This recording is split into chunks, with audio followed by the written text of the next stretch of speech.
গত সপ্তাহে প্রেক্ষাগৃহে মুক্তি পাওয়া সিদ্ধান্ত মালহোত্রা ও জাহ্নবী কাপুর অভিনীত পরম সুন্দরী ছবির টিজার প্রকাশের পর সোশ্যাল মিডিয়ায় মিশ্র প্রতিক্রিয়া দেখা যাচ্ছে।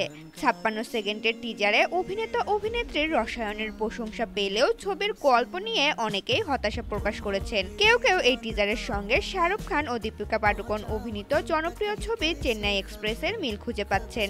ওয়ালটন আবারও মিলিনিয়ার অফারে ওয়ালটন ফ্রিজ কিনে আপনিও হয়ে যেতে পারেন মিলিয়নিয়ার। মিলিনিয়ার ছড়াছড়ি দেশ জুড়ে, এটা শুধু ওয়ালটেনই পারে।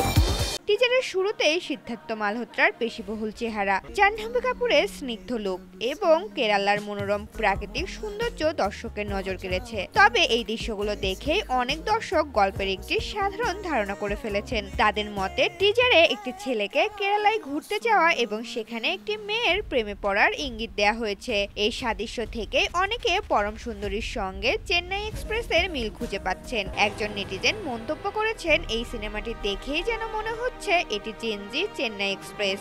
আরেকজন সরাসরি প্রশ্ন তুলেছেন, আমরা কিন্তু চেন্নাই এক্সপ্রেস দেখেছি, এটা কি দেখার দরকার আছে? তবে টিজারে সিদ্ধার্থ জাহ্নবীর অনস্ক্রিন উপস্থিতি এবং তাদের সৌন্দর্য নিয়ে প্রশংসা করেছেন অনেকেই। তাদের মতে দুজনকেই পর্দায় বেশ সুন্দর দেখাচ্ছে। আগামী 25 জুলাই পরম সুন্দরী ছবিটি বড় পর্দায় মুক্তি পাওয়ার কথা রয়েছে। দর্শক এখন অধীর আগ্রহে জাহ্নবী ও সিদ্ধার্থের রসায়ন দেখার জন্য অপেক্ষা করছেন। চলচ্চিত্র সমালোচকদের মতে এই সিনেমাটি বক্স অফিসে ভালো ব্যবসা করলে তা অভিনেতা অভিনেত্রী দুজনের জন্যই ইতিবাচক হবে। এখন দেখার বিষয় টিজার নিয়ে তৈরি হওয়া এই মিশ্র প্রতিক্রিয়া মুক্তির পর দর্শকদের কতটা প্রভাবিত করে।